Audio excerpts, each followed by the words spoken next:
In 1776, Providence gave birth to a new nation.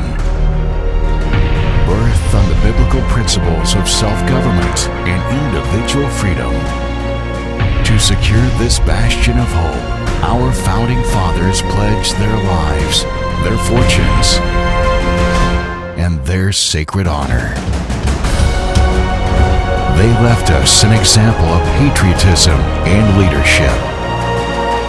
They inspired us with their passion for our country and its freedom. The spark of liberty later endured a terrible civil war and was preserved through a dangerous Cold War. Now, we must take our place in history by preserving what our fathers delivered unto us. Freedom Man.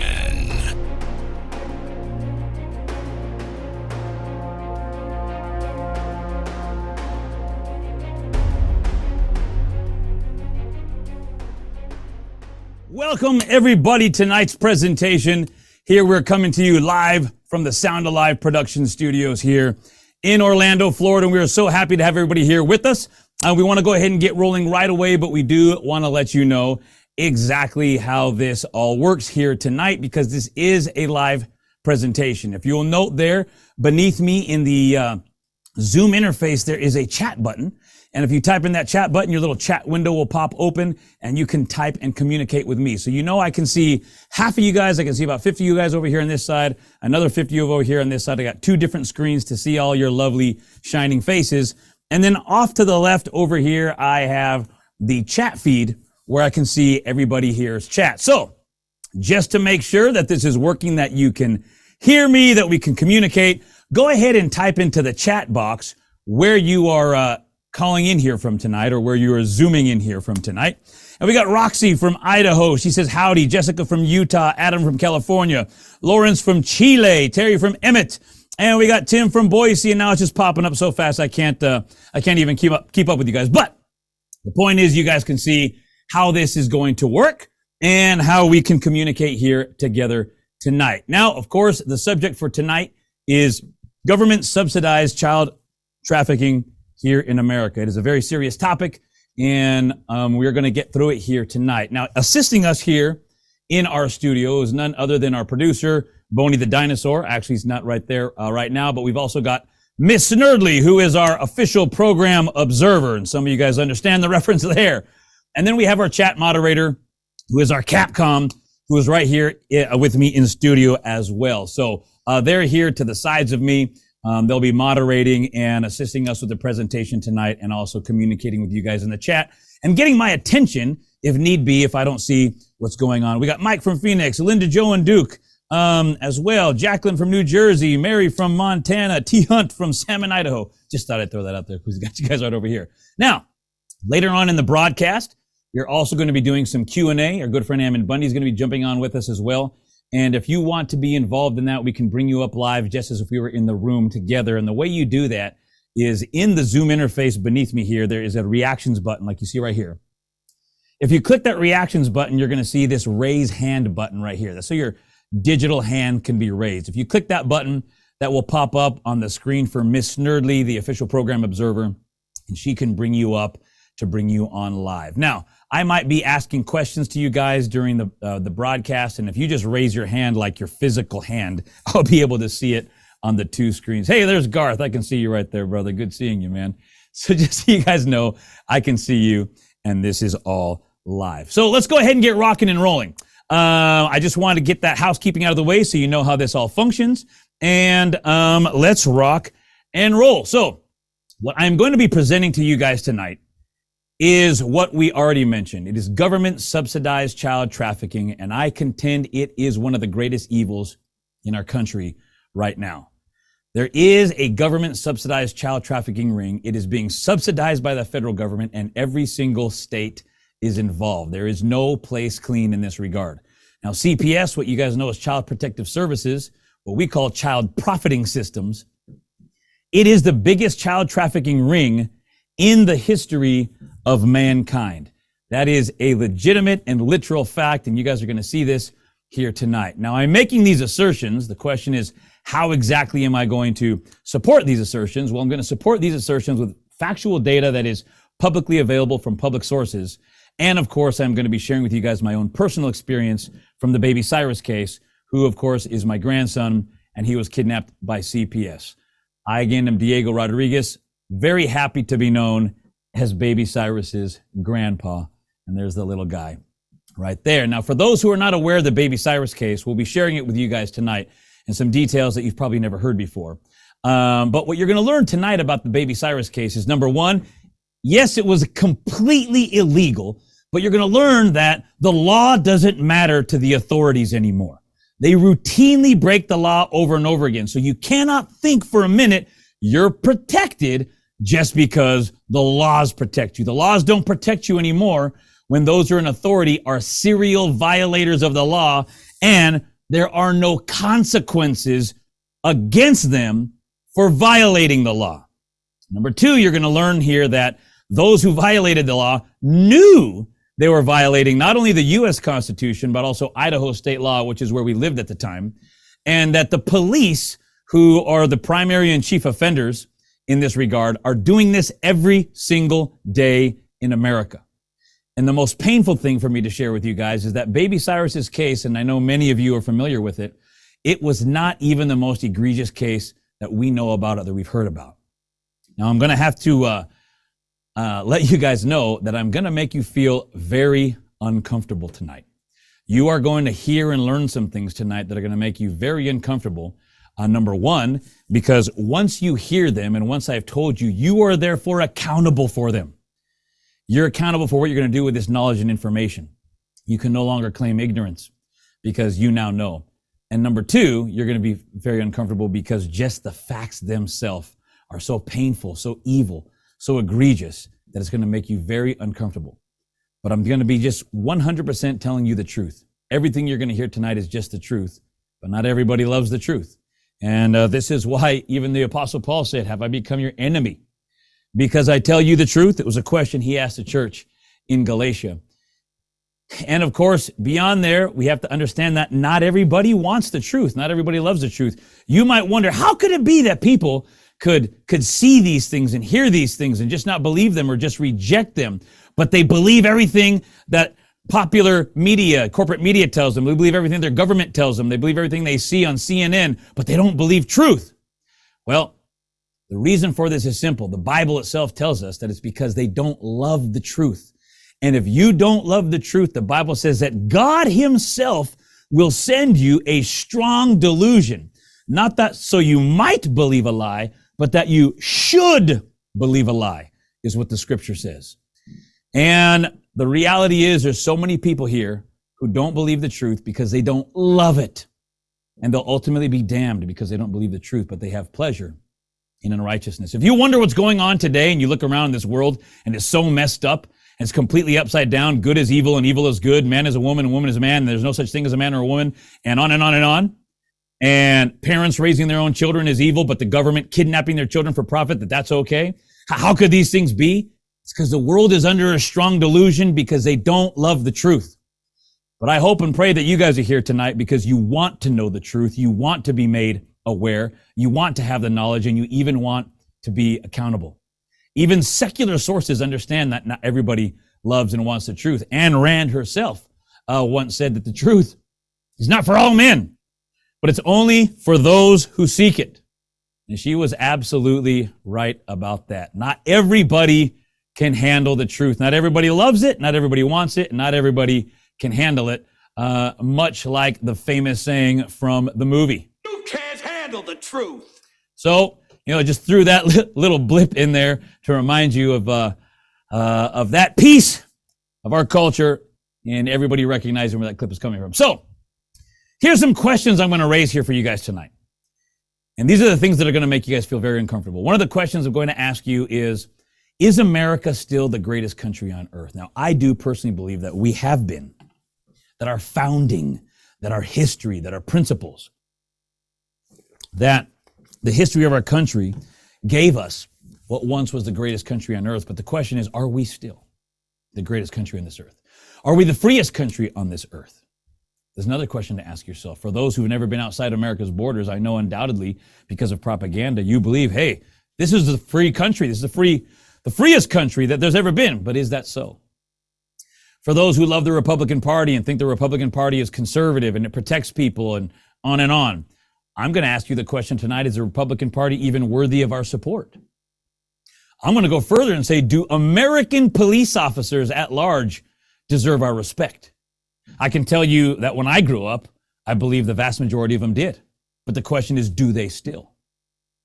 And then I'm going to ask another question for those people of faith. Is the church in America even relevant anymore? Because if it was, why are the things going on that are going on? So some of the questions I'm going to ask tonight based on the information that I present to you are these that you see right here. Roxy says she would rather hear the truth than listen to a lie. Roxy, God bless you. I agree with you wholeheartedly. And God bless you for having that spirit. Now, for those who don't know, who are wondering, who am I? Again, my name is Diego Rodriguez. This is a little bit of my background. I served as a pastor of an inner city Pentecostal church in Central California for almost 10 years. I was born and raised in that area. And then we moved to Idaho years ago, and we spent over a decade there as well. I consider myself a Christian patriot. I am a proponent of what I call the biblical free market. It's original American freedom. It's what we are founded on here in this country. It's not capitalism. That's a whole nother concept, and people confuse and conflate these ideas. But I believe in a true biblical free market, which we do not have in America today. If you think we do, you are under a strong delusion. I also am the founder and principal writer of Freedom Man Press. You can find our website there at freedomman.org. And like I said, we spent 11 years in my family there in Idaho. We looked for a place to raise our 5 children, and that's where we were in Idaho, and we thought it was a great place to raise a family. And while we were there, we were pretty active in politics, and we made a lot of friends. But of course, we made even more enemies. Now, along with some friends of ours, our family, in many ways, were kind of at the forefront of exposing corruption in the Republican Party, and we greatly opposed the governor, who I've dubbed non-binary Brad Little. We even created, if you guys remember, or for those who are aware, back in 2020, after the government lockdowns, we created Brad Little is a Disgrace.com. We even published a book about it. You can go on Amazon and get this book right here. It's the true stories of how Governor Brad Little destroyed the businesses, lives, hopes, and dreams of hundreds of thousands of Idahoans. It's currently right now in its second edition that we are having revised and updated stories. We had marketing campaigns like this postcard you see right here that we sent out all over his hometown and different places across the state of Idaho. While we were there, we had lots of, and this is basically in 2020 during the lockdowns. We participated with many of the rest of you guys in these. Here's our good friend Ammon Bundy. You see him right there.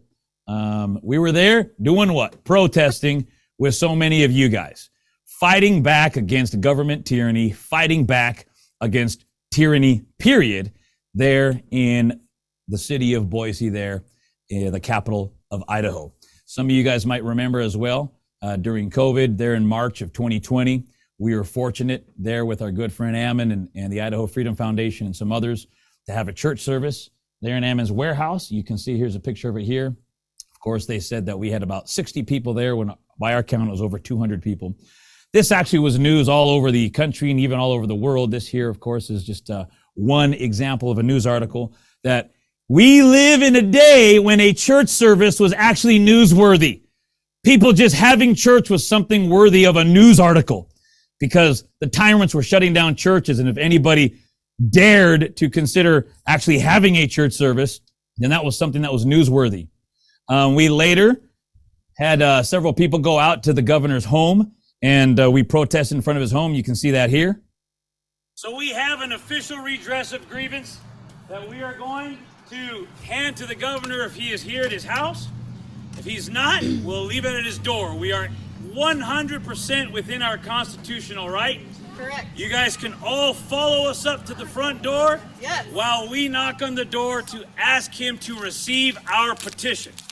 We ask everybody to be both peaceful, respectful, but also grave because it is our rights that they are taking away. Yep. Amen. Ammon, anything you want to say? No, other than he better be home, right? Yeah. Otherwise, why isn't he obeying his own order?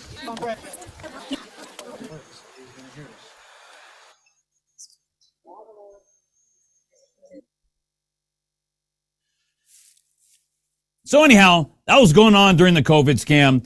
We held a whole lot of protests at our state capitol. We directly resisted and protested the abuse of police officers, the governor, other tyrants. We held 2 public church services in defiance of the lockdown orders. We even hosted a Stop the Steal rally there at the state capitol. And we generally just pressured lawmakers at the state capitol to overturn the illegal lockdown orders. And the reason I'm sharing all of this with you is because this is necessary context that will lead you into understanding better what happened with Baby Cyrus and what happened with the government subsidized child trafficking ring, because this is the background and the context to what led up to that fateful day in March of 2022 when my grandson was kidnapped. Now, before COVID ever happened, and after, COVID happened, outside of the COVID restrictions, we had several organizations who were out there doing complete analyses of all of the different countries around the world to see what the freest countries were. And based on their own objective analyses, what they found is this: the United States, according to this, I believe, is from the Cato Institute, the Human Freedom Index they put out, they show that the United States of America barely ranks number 15 in terms of the freest countries in the world. If you look at it from purely an economic perspective, the Heritage Foundation put out here just last year in their 2022 Index of Economic Freedom, but the United States is 25. We're ranked number 5 economically. We're behind places like Singapore, Switzerland, Ireland, who are the top 3. We're even behind, some terrible socialist countries like Finland and Denmark and Sweden, and even Australia, even Canada. Places we're like, oh, these places are completely socialistic. But when you measure them purely based on just raw data, you see how low we come on those lists. We say, well, that can't be. We're the freest country on earth. Are we? Let's go through what happened to my grandson, and let's just see if we really are the freest country on earth. Now, before I tell you the story of Baby Cyrus, I need to overcome something that I call the CPS myth. Having given now over 60 interviews on the story of Baby Cyrus and the story of his kidnapping, one of the things that I found right up front is that the typical American is so absolutely possessed with propaganda that they've heard for their entire life that the idea that an innocent family who's done no wrong could have their child taken away from them by police officers at gunpoint wouldn't even register in the average person's mind. Like, that's not possible. People still believe that can't happen in America. We can't have judicial tyranny in America. We can't have churches shut down in America. We couldn't have cops killing people and innocent people in America without consequence. We couldn't have these things happening in America. And when people feel that way and they think that way, you can tell them a story and they're just incredulous, regardless of how much proof you have. So yeah, I learned that I had to first deconstruct this CPS myth before people could really understand what was going on. So let me share with you what the CPS myth is. The CPS myth is basically just this idea, this belief system that people have that the only reason CPS exists, CPS being Child Protective Services, is to protect children from abusive or drug-using parents. Now, I will tell you, as a pastor of an inner city church, I used to believe that. I used to think that's the reason why CPS exists. I myself have actually made phone calls to CPS and had children taken away from their families who were sexually molesting them, parents who were physically abusing them. And so I understand that it did and does serve that purpose to a certain percentage. The problem is people think that that is all that it does. And if you think that that's all that CPS does, like I used to think, but I got red-pilled, then I got to tell you, if that's the belief, nothing could be further from the truth. If you believe this, you are literally believing a lie. Now, we're going to show you the actual data and give you the link so you can look this up for yourself. Don't take my word for it. Look it up for yourself. Based on the government's own admission, CPS's own admission when they ran reports on themselves, here is what they came up with. They say, and this is their statistics, not mine, that 83% of all CPS cases are completely unsubstantiated. That's right, completely unsubstantiated. So this means that all those other cases where they necessitated investigation, like bruises or a broken bone or actual neglect, that was the other 17%, and many of those weren't legitimate either. They just warranted or necessitated an investigation. So the amount of parents who are truly abusive to their own children is incredibly small. Does it exist? Are there parents who are abusive to their parents? Yes, it does exist. But statistically speaking, it is incredibly small. Now, note, this is CPS's own admission. It's their own report. If you know anything about the government, you know that when they put out reports telling on themselves, it's always going to be skewed in their favor. They're not going to tell you the real truth about themselves. They're going to make themselves look better than they really are. And if they're making themselves look better than they really are and still conceding that 83% of the time they get it wrong, just think what's really going on out there in the real world. Now, where does this data come from? This comes from CPS itself. This is the actual report from April of 2021. It's called the Child Maltreatment Summary of Key Findings from childwelfare.gov. This is an actual federal bureaucracy. And we'll go ahead and put this link that you see right here. We'll put this in the chat so you can download this report for yourself. What you're looking at right here, and we'll have Ms. Sturdley go ahead and put that in the chat so you guys can see it for yourselves. Because we want you guys to take a look at all this information for yourself. Don't take my word for it. All right. Now, here is the question that you got to ask yourself. Why would you continue to allow an agency to exist when they admit they're doing their job incorrectly at least 83% of the time? If you failed at your job 83% of the time, would you expect to keep your job? Would you expect people to keep giving you money? Of course not. It's absolutely ridiculous. So now, why does CPS take 83% of children away from their parents? Why do they do that? Well, the answer to this, you're going to see right now, is the most truly disgusting thing you've ever seen. It is because they are financially incentivized to do so. It is also because CPS can now be used as a weapon by, for example, doctors to force compliance. If your doctor doesn't like you because you don't want a vaccine, because you don't trust what they're saying, because you don't want to be put on a ventilator, because you think COVID was a scam, whatever it happens to be, doctors can now weaponize CPS to force you to comply with them. Additionally, social ideologues like leftists and socialists can use CPS as a tool to destroy their ideological opponents, mainly Christians and conservatives. If you're a right-winger, the left-winger can attack you using CPS because it is a weapon. One call does it all in almost all 50 states. Most states, you can make these phone calls anonymously. And the next thing, the whole train of events will take off with an anonymous phone call, just simply because one of your political enemies wanted to use it as a weapon against you. So who is it that CPS is targeting? Well, historically, they used to target poor people and minorities. And the reason why they targeted poor people and minorities, I don't like the term minorities, but people use it and you know what it means. So I'll go ahead and use it. But the reason why was because they were the easiest targets. They're easy targets because they didn't have resources, they didn't have support systems, they didn't have a way to defend or fight back. I mean, if you're an 18, 19-year-old, single girl, and you've got a kid or two from one or two different parents, and you're on welfare, it's very easy for them to take those children away because they're worth way more to the system, as you're about to find out right now. And that poor young girl who probably didn't do anything wrong other than she's poor has no system, no platform, no mechanism, no resources, no support mechanism or system around her to fight back. And this is how it's been for nearly 20 years. However, recent evidence points to the fact that now across America, CPS is being used as a tool to target very specifically Christians, conservatives, homeschoolers, and anti-vaxxers. If you're one of those, if you're a Christian, a conservative, a homeschooler, or anti-vaxxer, and some of you might be all of those, you are a target. You have got a target on your back, and they want to take your kids away from you. This is not me trying to scare you. This is me just telling you the truth.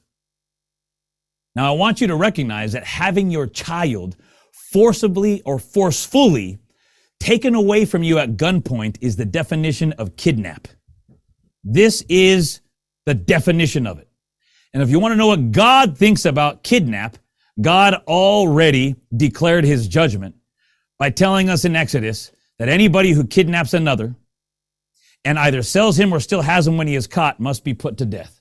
So if you kidnap somebody else, this is the same law against slavery, by the way, in the Bible, because this word kidnapping meant the King James Version, the authorized version, is man stealing. If you steal a human being and you have either the intention to sell them or you have not sold them or you have them, in either way, it is kidnapping, it is man stealing, and the judgment by God is death.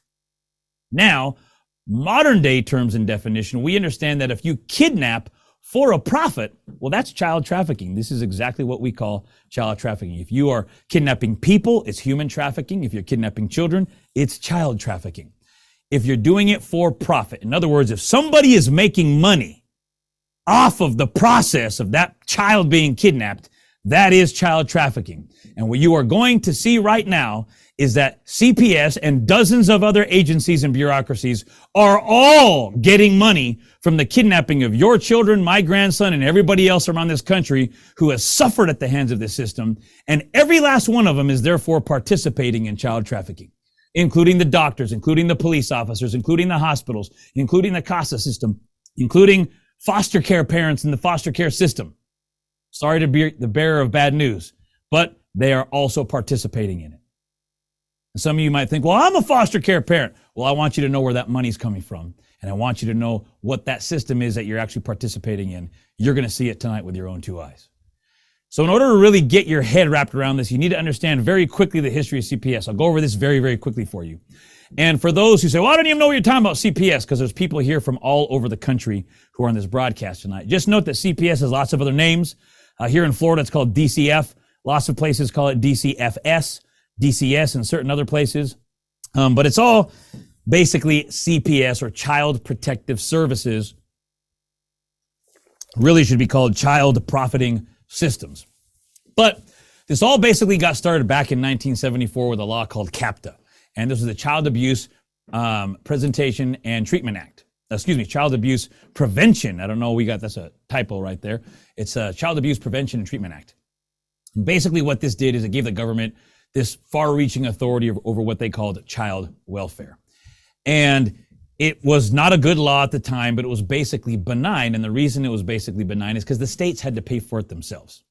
All right. In 1980, which was, a few years later, they created this Adoption Assistance and Child Welfare Act, which basically created at that time what we today call the foster care system.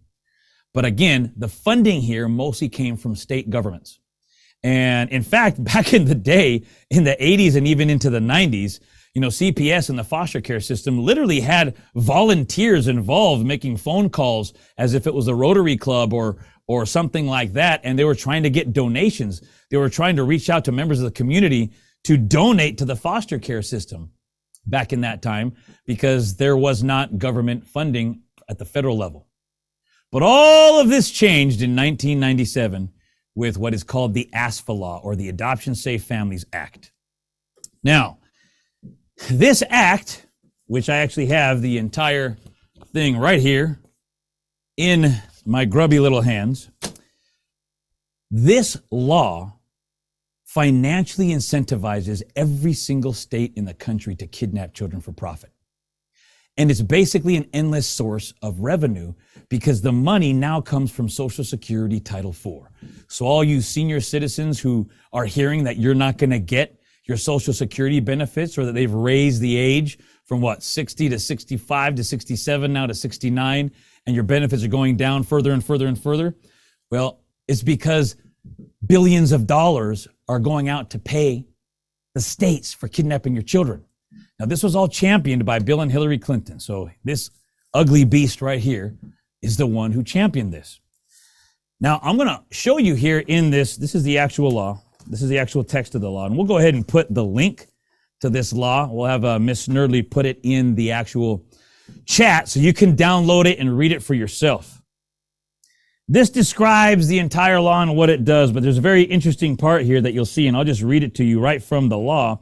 It says, in the case of a child who has been in foster care under the responsibility of the state for 15 of the most recent 22 months, the state shall file a petition to terminate the parental rights of the child's parents.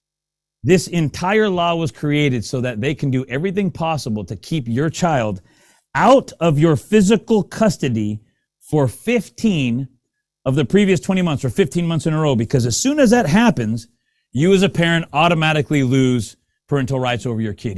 The child's not your child anymore. the state now owns your child.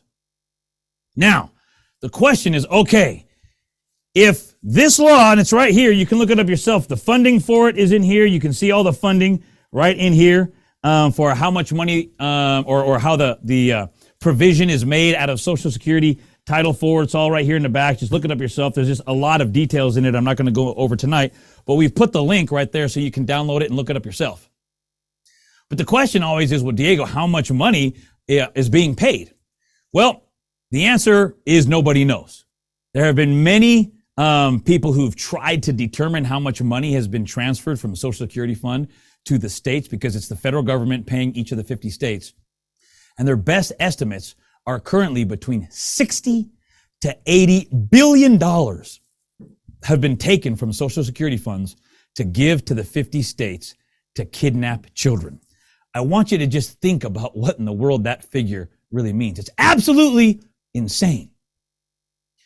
It is the biggest and most profitable child trafficking network and ring in the history of mankind. And now, because of ASFA, all the states are financially incentivized to kidnap children for profit. And remember, kidnapping children for profit, that's the definition of child trafficking. And all 50 states are doing this. Even the alleged free states like Florida, where I live, Texas, or Idaho. I hate to tell you this, but these free states are some of the worst offenders, as we saw with Baby Cyrus. Now, let me just ask a very simple question for anybody with a logical mind. What in the world do you think is going to happen when the federal government offers a financial incentive to do anything? I mean, if the federal government is offering you free money to do something, I mean, what could possibly go wrong, right? I mean, what could go wrong there? Well, what in the world do you think is going to happen? Go ahead and type it in the chat over here. Type in the chat, what do you think is going to happen? I'm over here looking at the chat. When you offer at the federal level a financial incentive to do anything, are you going to get more of it or less of it?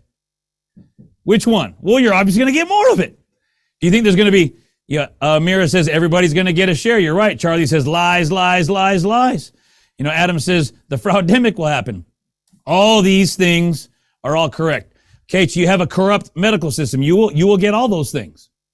Will there be corruption involved? Yes, of course. Will it attract bad actors, or is it going to attract kind-hearted Christians? Which one do you think?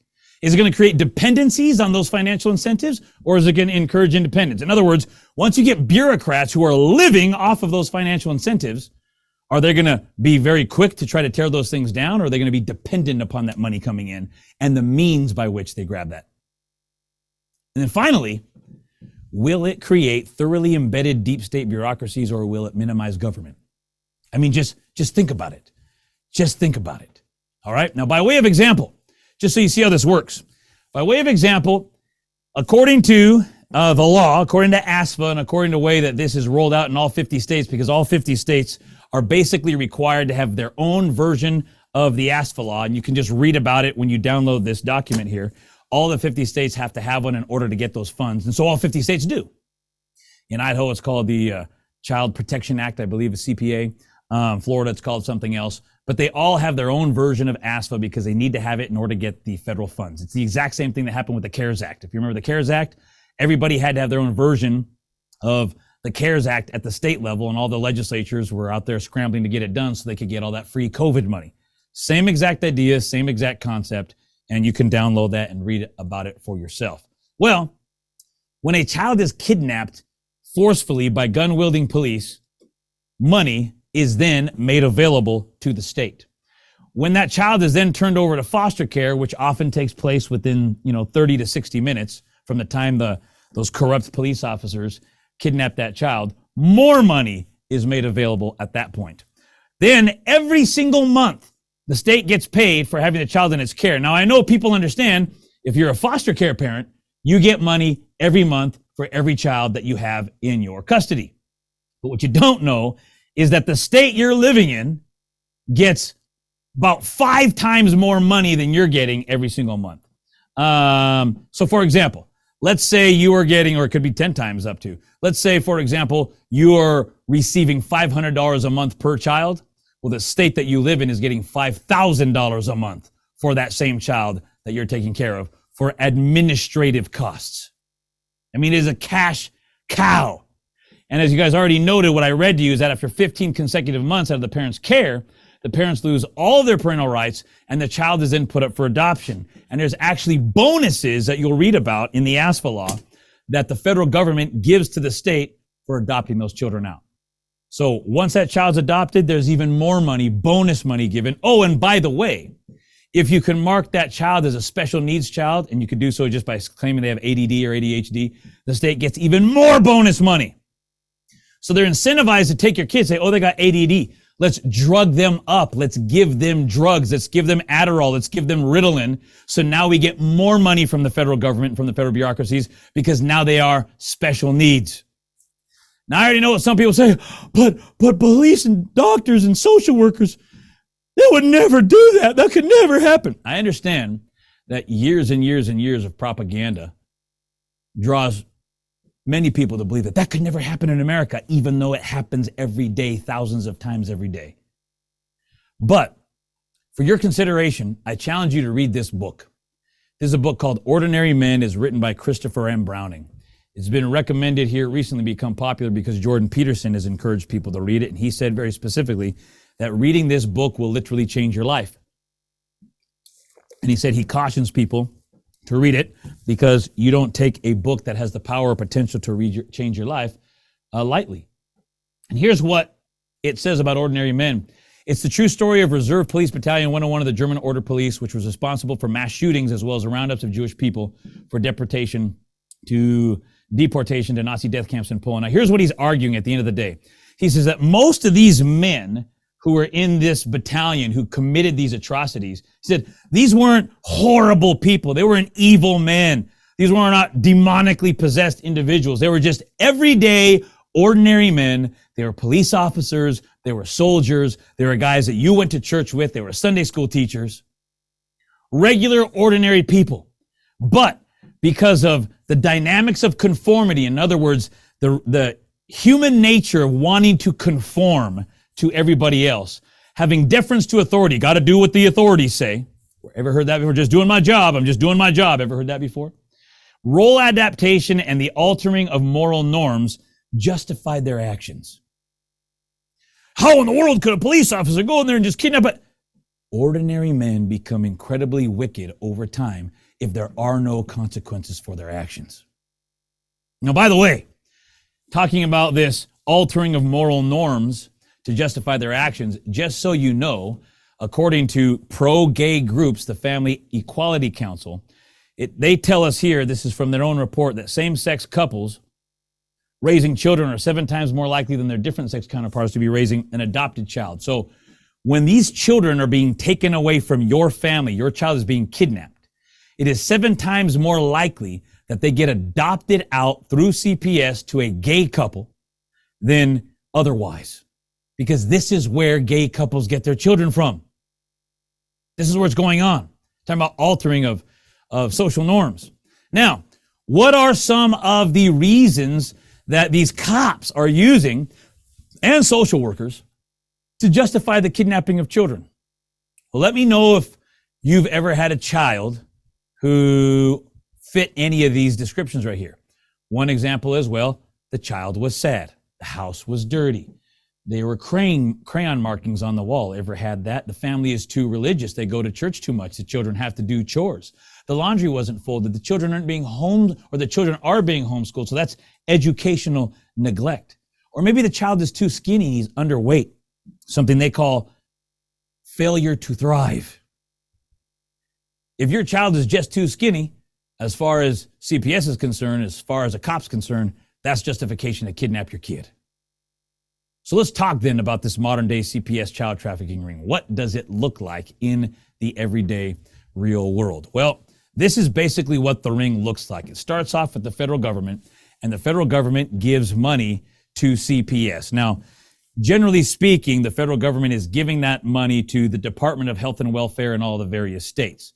And that department has a different name in all the 50 states. In Idaho, where Baby Cyrus was kidnapped, it's called the Idaho Department of Health and Welfare.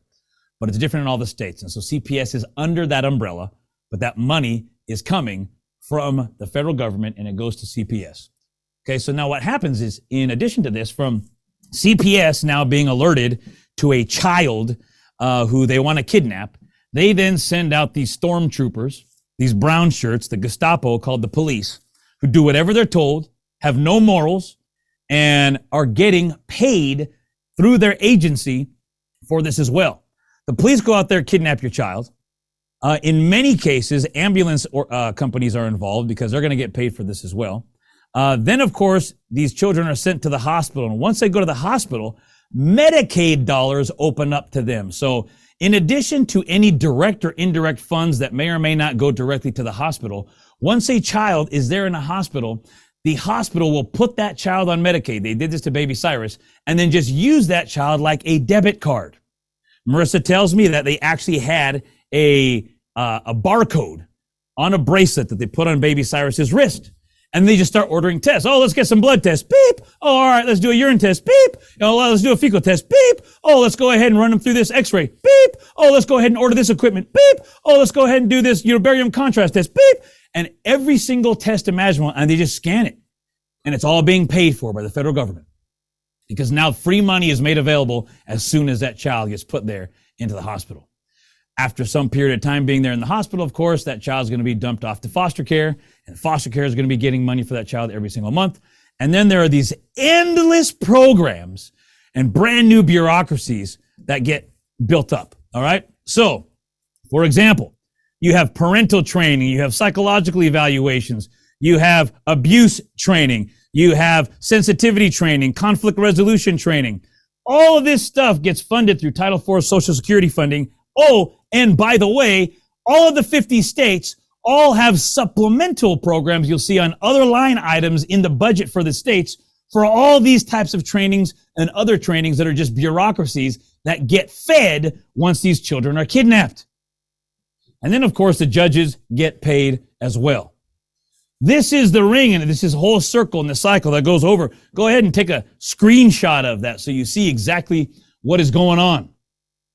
And there's a very, very, very important point here to be emphasized that I made, but I want to make it again because beyond direct funding from Social Security, Title IV, which you can download and read about it right here, beyond those direct payments, when a child is kidnapped and taken away from its parents, it opens up dozens of bureaucracies to additional state and federal funding.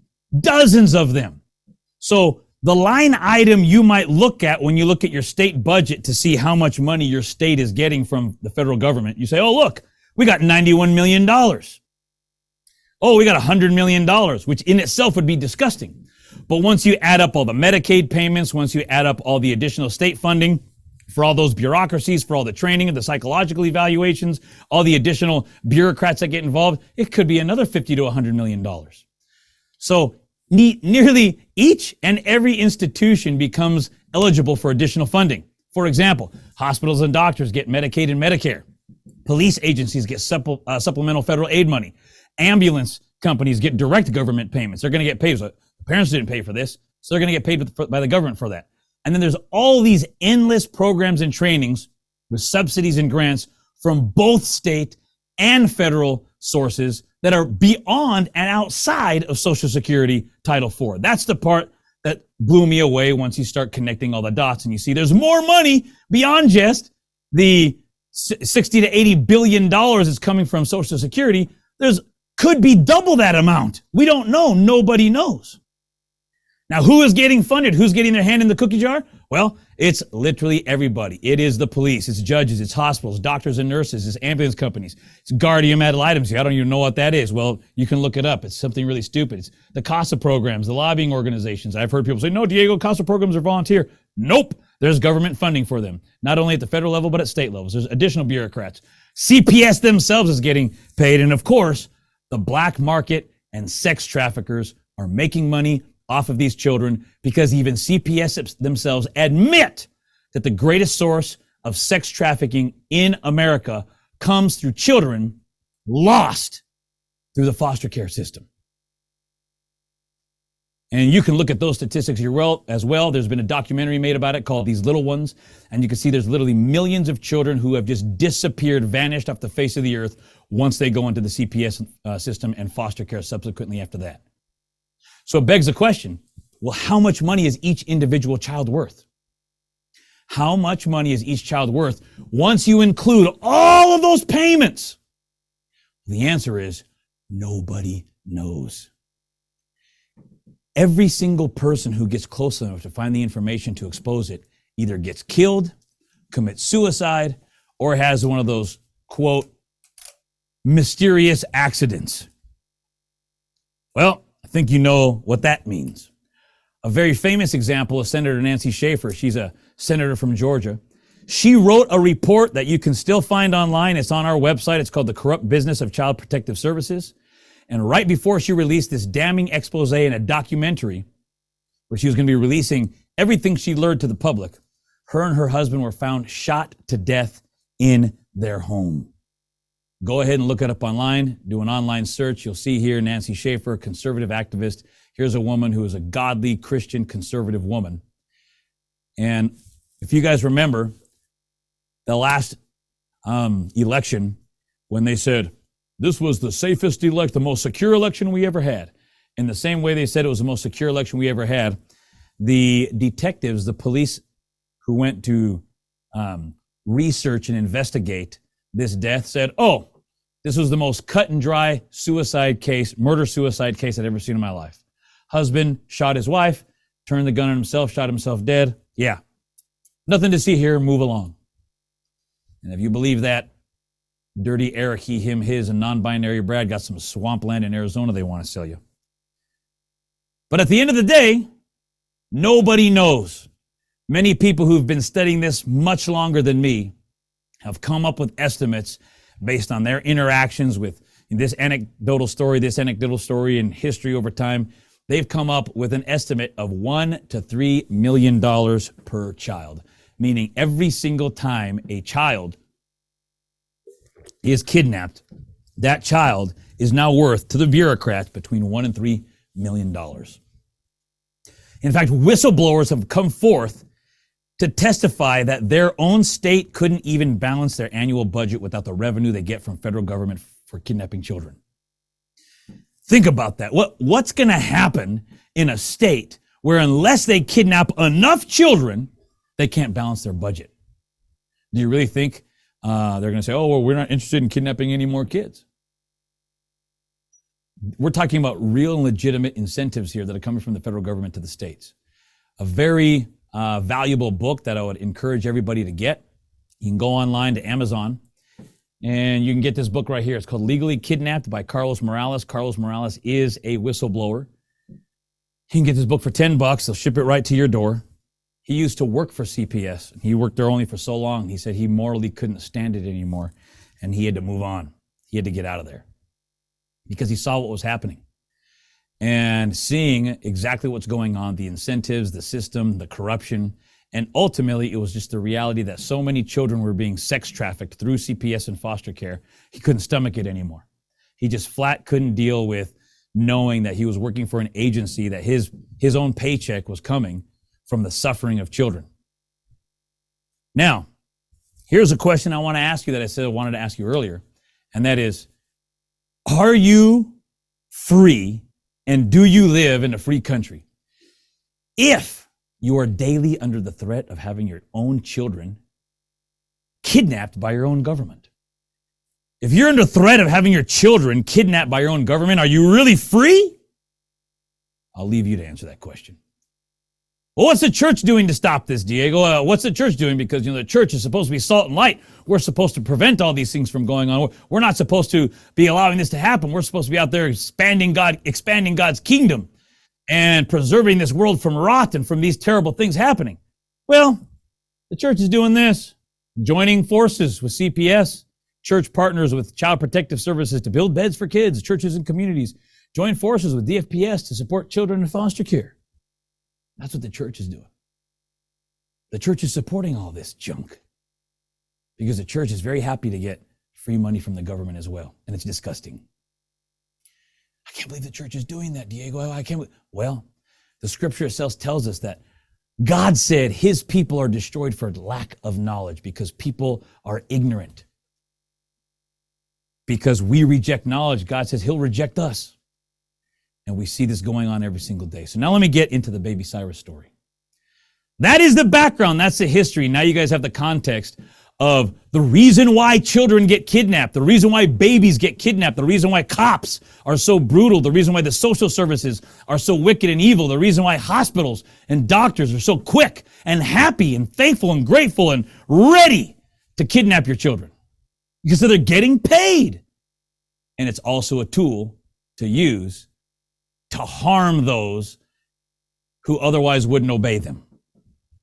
Now, what is the Baby Cyrus story? Well, it's this little guy, my grandson, my very first grandson.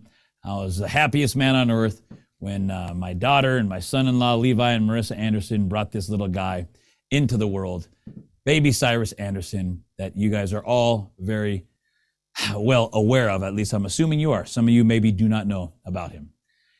And in short, after about 7 months of Baby Cyrus living in this world, my daughter introduced him to solid foods, and he did not take solid foods very well. And so after introducing him to solid foods, he began to vomit.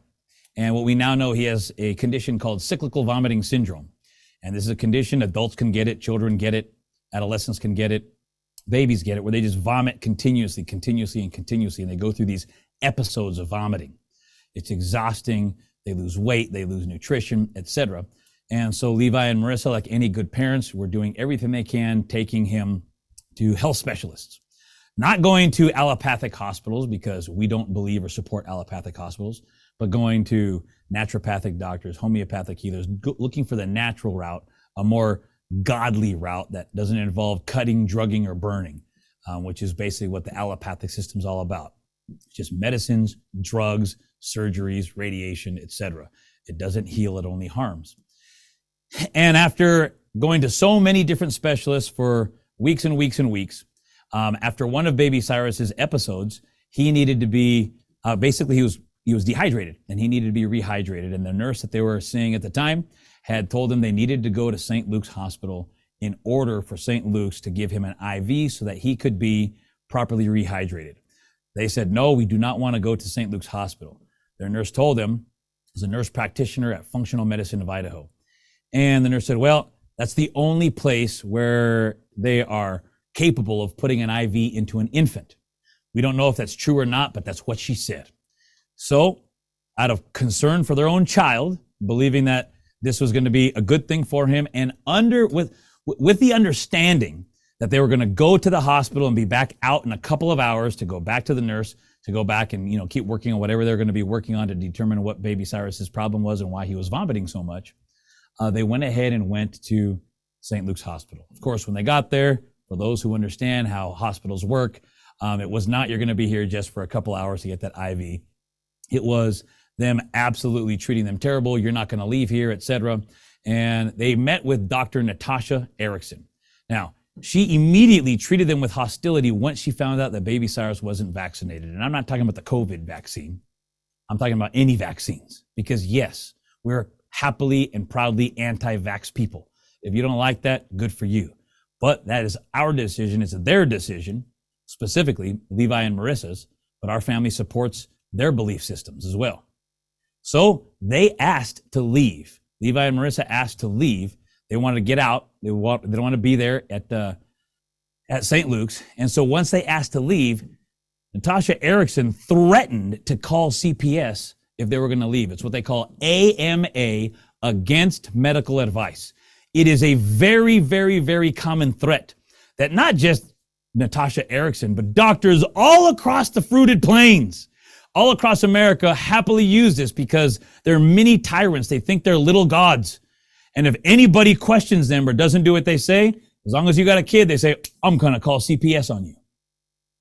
So under threat of having CPS called on them, recognizing that's a very serious threat, they decided to go ahead and stay. So they went ahead and stayed there. Meanwhile, St. Luke's is racking up a medical bill against them. And my son-in-law didn't have medical insurance, so he's paying out of pocket. So it's going to harm him financially. But even though they decided to stay anyhow, CPS showed up to interview Marissa the next day, even though they decided to stay. This is the way the tyranny works. Now, after 4 days they were allowed to leave, but only with the stipulation that Dr. Erickson made that they would see a nurse practitioner for a follow-up appointment on Monday. This was with Nurse Aaron Dykstra, this fellow right here, at Functional Medicine of Idaho. Now, Functional Medicine of Idaho has just recently changed their name. Apparently, the entire history of what happened with Baby Cyrus put a stain and a stigma against them, and they've had to change their name. At least that is what I've been told. Anyhow, it's important to note that it was the St. Luke's Hospital that specifically set up the appointment with this nurse at a different clinic called Functional Medicine of Idaho. Well, what happened was Baby Cyrus had lost 35 grams between him leaving the hospital and the follow-up appointment with Nurse Aaron Dykstra on Monday. So, Nurse Dykstra wanted Baby Cyrus to come back on Thursday for a follow-up appointment. Between that Monday and Thursday, they had taken Baby Cyrus to their own naturopathic doctor, to their own health specialists and practitioners, but they came back on Thursday. When they came back on Thursday, he still had not improved. So because he had not improved, Nurse Dykstra said, I want you to come back one more time tomorrow, Friday morning, 10 a.m., so I can weigh Baby Cyrus. It's just a weighing appointment. It's nothing that grave or important. In fact, he played it down like it was no big deal. I said, I don't even have to be there. And so they said, that's fine. We'll come back tomorrow for the appointment tomorrow morning at 10 a.m. Well, here's what happened. The following day, Marissa woke up feeling a little bit under the weather. And if you guys remember during the COVID days, there's like, if you're feeling sick, don't go to the hospital, don't go to a clinic, don't go anywhere, don't go do anything. And that was the way everybody acted in that epoch of time, if you remember. So she called to cancel the appointment. Nobody answered the phone, so she left a message on their phone and went back to sleep because she was up all night with Baby Cyrus. While she was asleep, they tried to call her back. She didn't answer because she was sleeping. So Nurse Dykstra called CPS at exactly 10:20 a.m. Now remember, the original appointment was canceled at 10 a.m. The original appointment that was canceled was at 10. 20 minutes later, this gourdhead calls CPS just because they missed the appointment.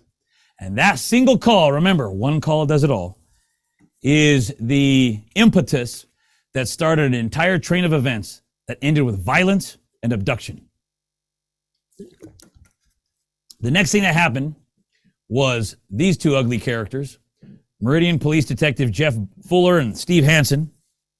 Jeff Fuller, he looks like Mr. Burns from The Simpsons, or one of those bird creatures from the Dark Crystal, huh? What a creepy looking guy he is. These guys show up to my house. They did not go to Levi and Marissa's house. They went to my house. And it was a house actually where I had a business office. It wasn't even my home where I lived. And of course, they lied about it. They lied and said that they came to the house where Marissa and Levi lived, that they knew Baby Cyrus was in the house, and I refused to let them see Baby Cyrus, even though they knew for a fact he was in there. Total lies, pure lies, and they're so stupid, they didn't even know that nobody lived in that house. I didn't live there, my family didn't live there, and Marissa and Levi didn't live there. It was simply a house I used for my business office. But this is what they do. They lie. They're liars. You can go ahead and go online and read Jeff Fuller's police report. It's 100% lies. What he said, that he knew for a fact that Baby Cyrus was in the house and I refused to allow him to see him. Pure lies. So what did they do? They do an illegal cell phone ping on Levi, my son-in-law's cell phone. And this is not paranoia. This is not me saying, oh, I'm paranoid and I think that they did an illegal cell phone ping. We know for a fact they did an illegal cell phone ping because it said so in the police report. And so they tracked him to a friend's home. We were all having dinner that night, and they waited hours and hours and hours for us to leave. Once we left, this happened. No, I'm not moving. For what reason? What crime did I commit? What crime did I commit? What crime did I commit? What crime did I commit? No, do you know? No, Miranda, let them. Miranda. I'm getting out. I'm getting out. And let me get out. Hang on. I will step out. Get out of the car! Try to get out of the car. Dad, it's okay. Dad, it's okay. For felony injury to child. For felony injury to child? That's not my child. That's not your child? That's not your child, then well, you should know how to do your job better. Is that your child? I'm not answering your Okay, question. you're under arrest.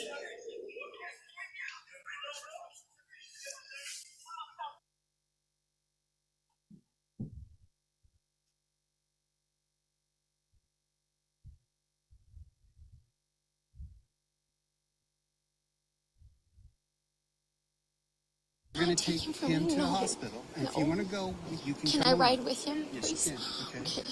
We'll get an ambulance here to transport you Okay, guys. thank Okay? So what I want you to do, though, is give me him. I'll let him back to you. I'll give him right back to you. You promise me you won't let him But out of my these guys are sight? going to make sure that you don't have any weapons. promise? I I will promise stay that- right here with him. With you. Not out of my sight. I will do that. Okay. But they're going to make sure you don't have any weapons or anything like that. I You know. understand? All right, all right. Okay. What's your name? I can't let him go. I will stand right here with you, I promise. You have to take him from me. I can't. Okay. It's No, okay. no. No. Come here. It's okay. They're going to check me. They will give him right back to I you. can't. I'll I give promised right him I back- wouldn't let him I go. will give him right back to you. Okay? But you got to promise me. Okay? You got to promise me. Okay? I'll give him to you, and that you can promise me you go to hospital with me and him. You'll ride with him in an ambulance. We'll take you to the hospital. Okay? You too. We're worried about him, make sure he's okay. I So know. come with us, okay? And let's take him to the hospital and get that checked out. Okay? Marissa was clearly promised multiple times that she would not be separated from baby Cyrus, and that she could and would ride with him in the ambulance to the hospital. I won't take him. I'll stand right here with you.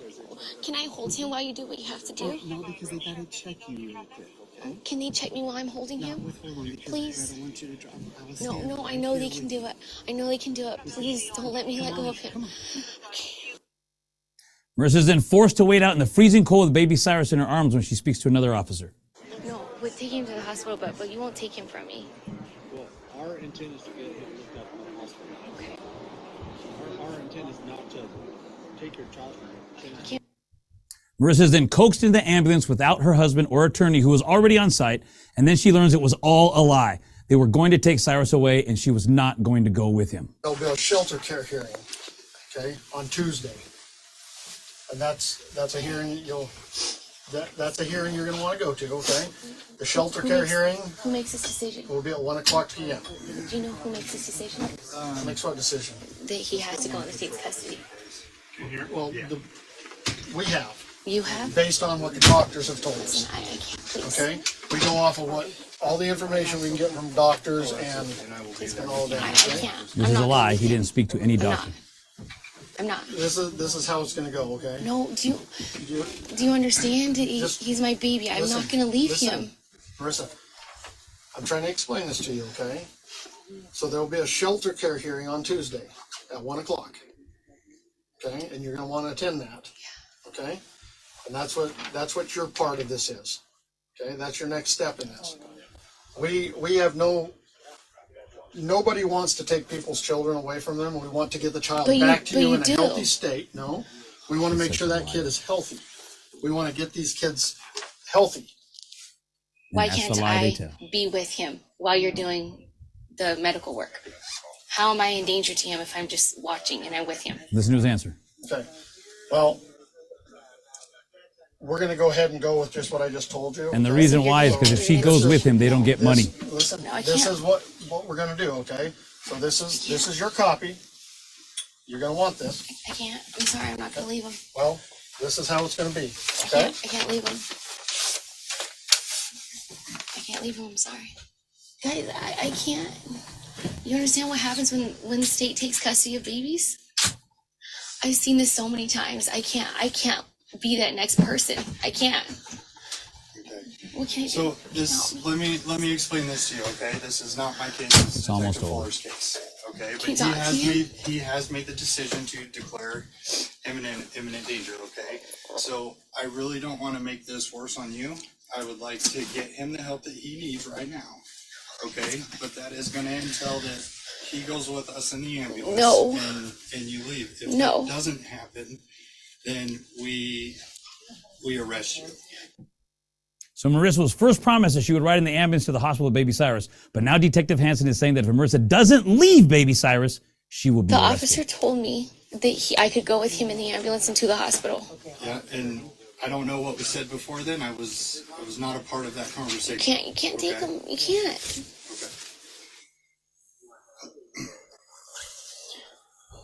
Can you help me out here?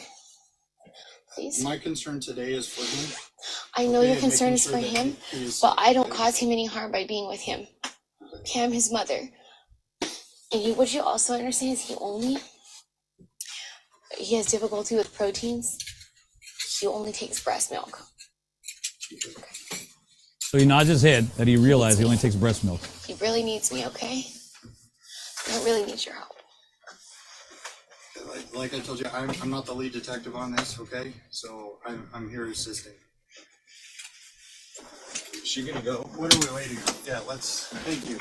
All right, so Marissa, I need you to hand over the baby to the EMT. I won't. Marissa, I really Can you don't please help want me you to out? go to jail tonight.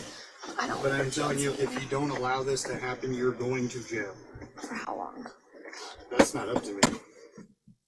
But you will be placed under arrest if you do not comply with what we're asking you to comply with. So if you could please hand him over so he doesn't have any further harm. Further harm. He's threatening harm against a baby. And I understand that, and you'll have a chance to get him back at some point, okay?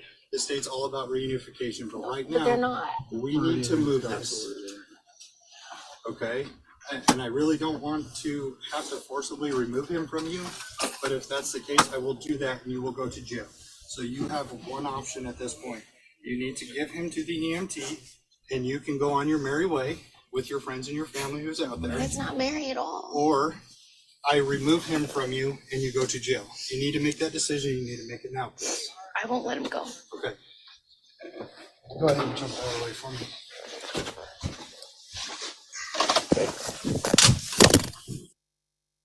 Baby Cyrus is stripped out of Marissa's arms, and Marissa is arrested, handcuffed, and humiliated while male officers grope her, stick their hands up her blouse, and down her pants. What's the charges? Now remember, they'd already patted her down, so this is just pure humiliation. What's she being charged with? What a sick pervert. Are you in charge here? Who's in charge on scene? That's Meridian's finest groper, Officer Sean King. The gentleman with the paper?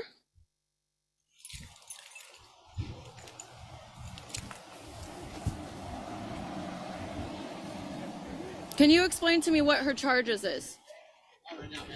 Why not? Why not? There goes the baby.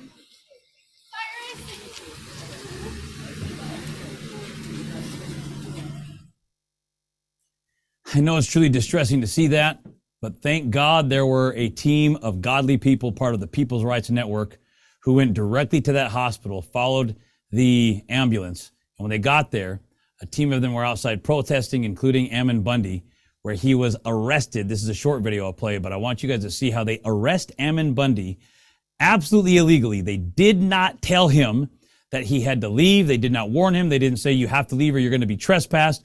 They just walk right up to him and just put him in cuffs. See it with your own eyes.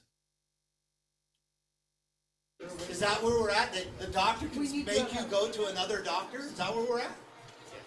That's exactly where we're at. Oh my God!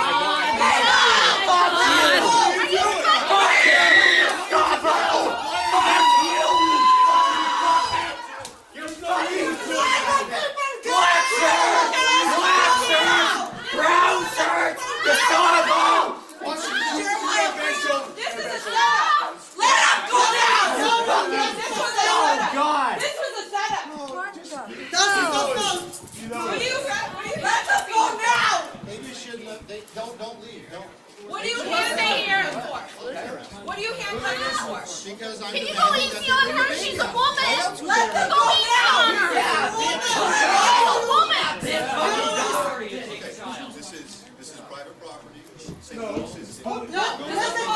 We paid for this. They don't want you on the property. What is he doing?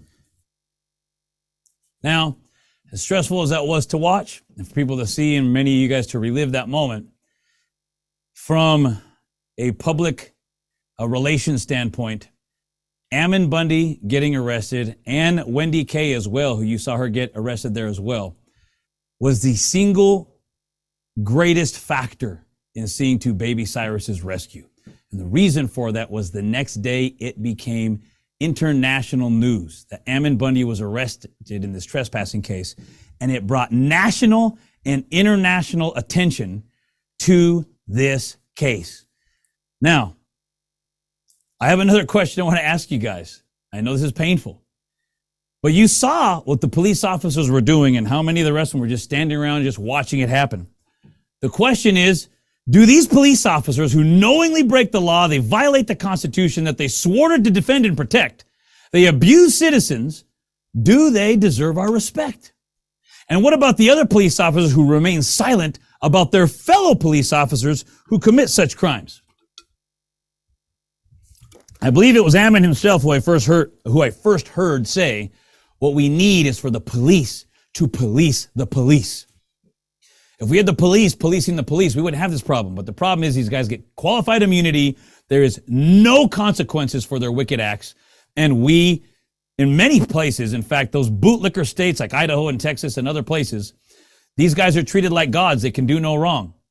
And because we give them unnatural and inordinate respect when they don't deserve it, because propaganda has told you so, then this is exactly the consequences we get in return. Now, how many people have seen this, what I just showed you guys? Well, you'll be happy to know that that video that I just showed you right there has been seen over 15 million times just on one Instagram account, which was actually posted by my sister. There was the Epic Times special all about Baby Cyrus's kidnapping. You see it got over 45,000 views by Joshua Phillip there, who has his Crossroads show. And of course, the Stu Peters Network made a These Little Ones documentary, which outlines the entire thing, and the Baby Cyrus story is highlighted and featured in this documentary. And this documentary has now been seen over 1.6 million times. And you can see it actually has 2 different places on Rumble where you can see it. In fact, I'll bring up my laptop screen. You can see it right over here. This is the Rumble link. It's going to be hard to remember that. So we'll have Miss Nerdly just put this in the chat feed so you guys can click on that link. If you have not watched that video, you need to make sure that you watch that video. Now, this means literally millions of people, and this does not include, by the way, this is just the official links. This has been downloaded and republished all over the place. It's on YouTube. It's in other places where people have published it. And it's been seen literally millions of times in unauthorized versions of it, but Stu doesn't care. He just wants it to get out there everywhere. So there's no copyright claims. It's free to the public. Millions of people have seen this, and this is why they're so mad. See, they didn't care when they're stealing and kidnapping babies and they're harming people in secret and nobody knows. As long as it's kept under the rug and nobody knows, they don't care. But when millions of people know, when it goes national and international, now they're mad, now they're angry, because there's nothing more that a cockroach hates than somebody turning out on the lights. In fact, there's nothing more that the darkness hates than the light. And that is our job and responsibility, is to be salt and light, to shine the light in the darkness of this world. This is what they hate, the fact that it's being exposed. Each and every one of you has the power to expose. And this is what absolutely drives them nuts. The law is not on your side. You're not going to get justice in the courts. You're not going to get justice with police. You're not going to get justice with social services. The law is not on your side. The only place you're going to get justice is through exposure, through exposing their wicked deeds, shining the light on the darkness. That's the only hope you and I have. Otherwise, you're going to just be subject to the same type of emotional devastation that everybody else has. The emotional devastation after kidnap is indescribable. You cannot describe the pain and the suffering that families go through. I've heard many people now who they've come to us and talked to us because of what happened with Baby Cyrus. They've reached out to us, and many describe it as an experience worse than death. And they say it's because at least with death, there's closure. But many of these families never get their children back. They're kidnapped at gunpoint. They never see them ever again. They don't know if they're alive. They don't know if they're dead. They don't know if they're with a homosexual family. They don't know if they're in the same. They don't know what happened to them. And then also comes financial ruin, emotional ruin, logistical ruin, every other form of ruin imaginable. The first thing is financial ruin. Can you go back to work the next day after your child is kidnapped? And then you have legal expenses and medical expenses and all these bureaucrats that you have to pay money to in order to go through all this training and all the rest of this crap they need you to do. So while your expenses are rising higher than you've ever had in your life, your income typically goes down to zero. It's financial ruin that they count on, by the way, because they know if you're financially ruined, you're weak and you'll do whatever they say. And they also know that financial ruin is the first and number one cause of divorce. And so even if you have a family, they do everything they can to destroy the family. So the question is, well, how did we get Baby Cyrus back? because we were very fortunate to get Baby Cyrus back. But like we talked about already, cops, politicians, judges, CPS, social workers, they don't care about the law. Never have, never will. The only thing they care about is public pressure. They care about social pressure. They care about being exposed. They care about you guys knowing what they're doing. We're very fortunate that at Freedom Man, we have a platform, and you use our platform, contacted thousands of people on our list, send it out everywhere. Ammon was very gracious and set up his People's Rights Network, which if you're not a member of People's Rights, you need to join. We'll talk about that here in a minute when we bring Ammon up. He sent out a message through People's Rights, and People's Rights members were already on it as well. After all of that, the next day, thousands of people got the message. But the next day, over 400 people showed up to protest at the hospital. And we held those protests daily. Every single day, people were out there praying. People were out there protesting with signs. People sending thousands of emails. They made thousands of phone calls. I personally did over 50 interviews. Other people did as well. We held daily press conferences. And we just utterly exposed them. When I say we, I mean you guys and everybody else. You were supporting our families. You were praying for our family. It was the effort of you guys, not me, not even my family. We did our part, but it was everybody working together that got Baby Cyrus back in less than a week. It was actually basically a little over 6 days, which is unheard of. It's a miracle. It never happens. You, if you were a part of this, participated in a miracle. 2 months later, they completely dropped the case. And it's a miracle beyond it's a miracle. It's an unspeakable miracle. And we're so grateful to every single one of you. But as much as we're grateful to every single one of you, our hearts are still burdened by the fact that this is still going on in Idaho. It's still going on in Florida. It's still going on in Texas. It's still going on in all 50 states. Other people who don't have a platform, who don't have the resources, who don't have the tools, who don't have as big of a support network, are being absolutely brutalized. They are being emotionally slaughtered, and their families are being destroyed. And there currently does not exist any mechanism to help everybody. So some things that I want you to know about this case that are incredibly, incredibly important to finally add some conclusions for those who are wondering about this question and this question about the case. There's lots of details about it, but some very important details you need to know about the case as it pertains to you protecting yourself and your family is that Baby Cyrus was never in imminent danger, okay? Imminent danger is the legal term that police use in order to justify removing a child from its parents. Now, what this term means is the child is about to die if they're not removed from the parents' custody. It's an imminent danger. They're about to die. Legally speaking, a cop cannot remove a child from its parents' custody unless they have legitimate evidence that the child is about to die. And here's the most important part, that the parents are the one who caused that child to be in imminent danger. The parents have to be the cause of it. This is the actual statute you see right here. So the first and most common way in which the CPA, that's the Child Protection Act proceeding, and this is from Idaho, by the way, is initiated, occurs when a law enforcement officer declares a child to be in imminent danger. So please note, St. Luke's is a very wicked and ungodly hospital, and they're sick and disgusting in a thousand ways. But St. Luke's is not the ones responsible for baby Cyrus being kidnapped. It's the cops. These are the tyrants who are the ones who physically take that child away, and they have to declare that child to be in imminent danger. And it was that cop right there, the one who looks like Mr. Burns from The Simpsons, Jeff Fuller. He's the one who declared Baby Cyrus that day to be in imminent danger, even though there was not a shred of evidence. And you saw Marissa say, well, why can't I go with him? And he just said, well, this is just what we're going to do. And it's because if Marissa is with him, then they cannot claim the child to be in imminent danger, and they can't legally take him away, and no money passes and exchanges hands. None. It's all about the money and the power. That's all it was. This is why Marissa had to be separated from Baby Cyrus. And you see it right here. It says, only where the child is endangered in his surroundings and prompt removal is necessary to prevent serious physical or mental injury to the child, or where the child is an abandoned child. This is the legal statute. This is what is the requirement that they did not meet. And St. Luke's and the cops both knew it. As we see in the St. Luke's medical report, it says here that CPS identified a foster family, but due to protesters surrounding the hospital regarding this case, it was felt that discharge with a foster family from the emergency department was unsafe for all involved. For this reason, the patient was transferred to the Boise Hospital for further care. It says that because they were at the Meridian Hospital. What this means is St. Luke's knew baby Cyrus wasn't in imminent danger because they were getting ready to dump him off with some stranger, some foster family. They knew he wasn't in imminent danger.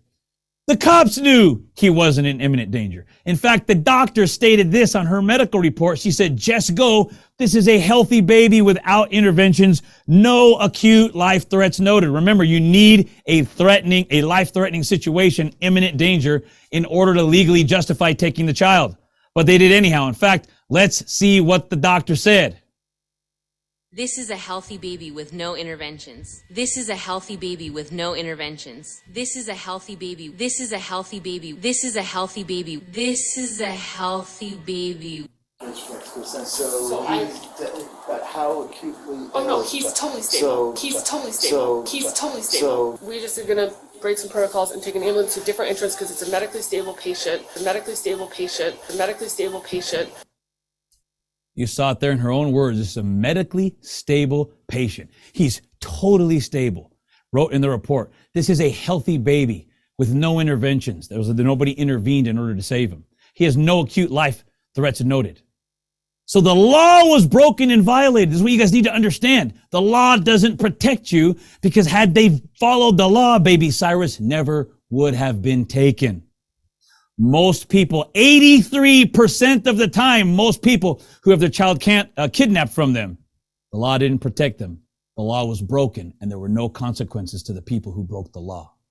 We have on our website, we'll show you there where constitutional rights were violated. The 4th Amendment, the 5th and 14th Amendment, the 6th Amendment, the 7th Amendment. All these were violated. You can see it right here in our website. The constitutional rights violated by the police and Judge Lori Fortier.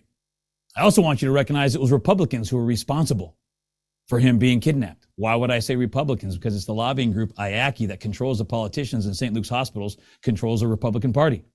The governor is a Republican. The police officers and the chief of police are Republicans, as well as now the Ada County Sheriff is a Republican. All these people got paid directly or indirectly from baby Cyrus's kidnapping and all the other kidnappings that go on every single day in Idaho. They're all Republicans. They're all part of this child trafficking ring. So let me give you a quick summary of this all so you can understand what happened, and then we're going to bring up Ammon because I know you guys have questions. The summary is this. Police officers lied when they took baby Cyrus. CPS knew baby Cyrus was not in imminent danger, so the entire case was fraudulent. The hospital knew baby Cyrus was not in imminent danger, so they were voluntarily complicit in this child trafficking abduction. And this, ladies and gentlemen, happens 4 times a day, every day in the state of Idaho. In more populated states, it's even worse than that. It's thousands of times a month this is going on. But in Idaho, it's 4 times a day, every single day. In fact, did you guys know that registered sex offenders can still become licensed foster care parents? Right there in Idaho, there's registered sex offenders who are now foster care parents. All they have to do is avoid getting caught for at least 5 years, and then they can take foster children. Even known child traffickers can become foster care parents. My friends, child trafficking in America, and specifically government subsidized child trafficking, it is a great sin, as great and severe as abortion. So the question is, how do we solve it, Diego? What is the solution? Well, we've looked at this 1,000 ways, and you can't add more laws here, there, and the other.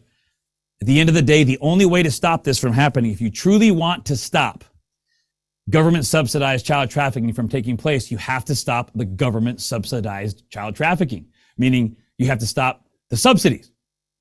So protecting children is so important that any state legislature has to do.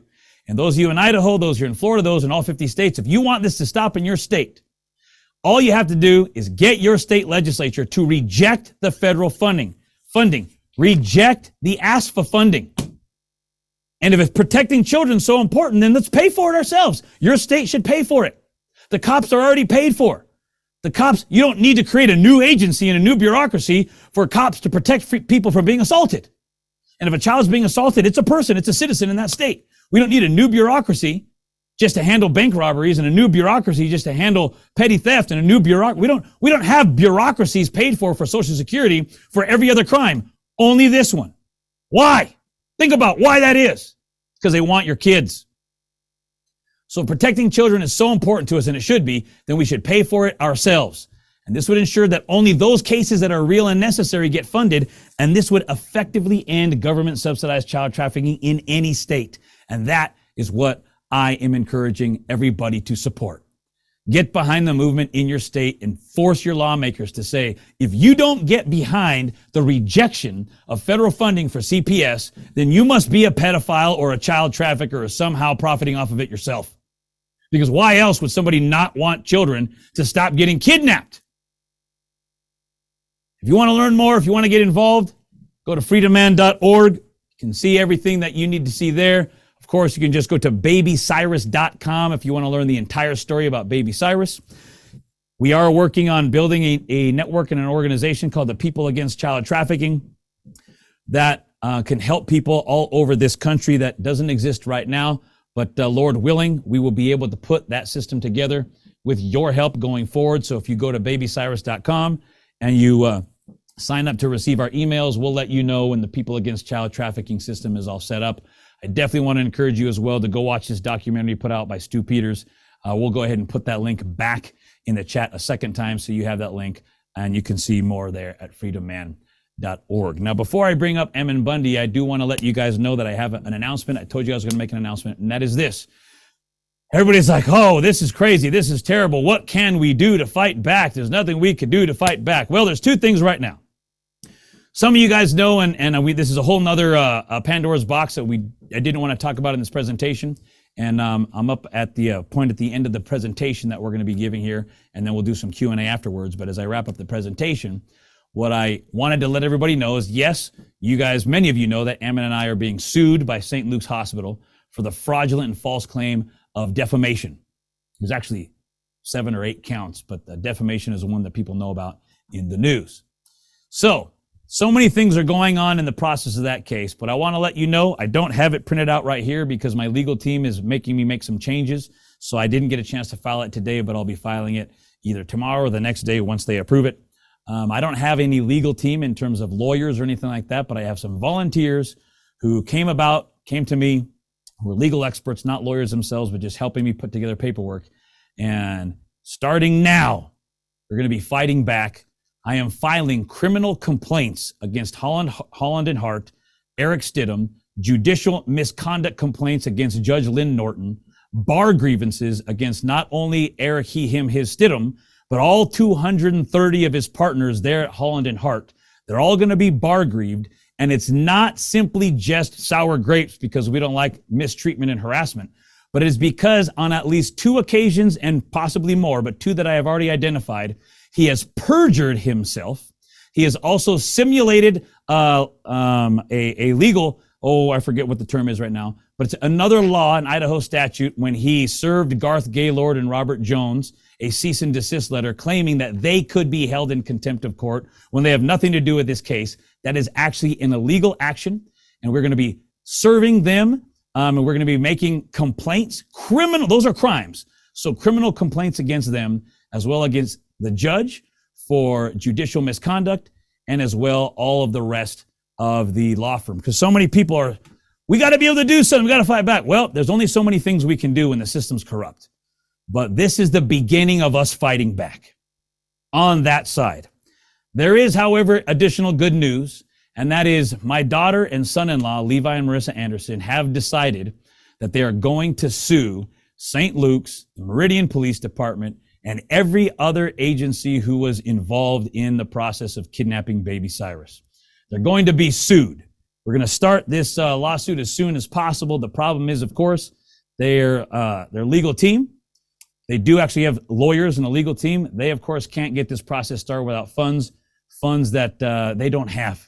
And so we are very thankful and gracious and grateful to everybody who donated to Baby Cyrus's cause when he first was kidnapped. But now there is a need for a legal team, not to defend the original case against Levi and Marissa, but now to offensively sue all of these other agencies. If you want to be a part of that, there's not a whole lot that's needed in order for it to get started. I'll bring this up here on my laptop. You can go to babycyrus.com, and when you come here to babycyrus.com, there's a donate button. 100% of the donation funds that come over here is a give, send, go. 100% of them will go directly to the legal team. Not a dime of that is going to Levi and Marissa or Baby Cyrus. 100% of it is just going to the legal team so they can file the lawsuit and so that we can finally fight back. This might be the most valuable case because of the national attention it got to fight back and to slap these people down, because there are no consequences and there have been no consequences. So if it's on your heart and in your heart that you want to support the effort to see to it that there's consequences against corrupt cops, there's consequences against corrupt hospital institutions, there's consequences against the Idaho Department of Health and Welfare and CPS and everybody who broke the law. If you want to see them face the consequences, then we do ask that you would make a donation from your heart. You could do it at that link there that we just shared with you, babycyrus.com. We appreciate you guys being here with us. We do have one little video we want to play as we close out here. Incidentally, a lot of people ask about Freedom Man. They think that I am the Freedom Man. I'm not the Freedom Man. That's not the idea here. It's funny when people call me the Freedom Man. I was like, I'll take it. That's kind of a cool thing to be called. But no, that's just the name of the blog. And it comes from a speech that Ronald Reagan gave on 2 different occasions where he used this term. And so I just want to share his speech where he uses this term. And the idea here is Freedom Man is all of you, all of us. We are all freedom man and we are all freedom men and women. And it's in the context of Ronald Reagan's speech that should kind of bring it all together. And we'll just close with this video. God bless each and every one of you. We hope that you continue to pray for Ammon and for Baby Cyrus and the family and for everybody who's been affected and been terrible victims of the government subsidized child trafficking ring known as CPS in America. God bless you. Good night.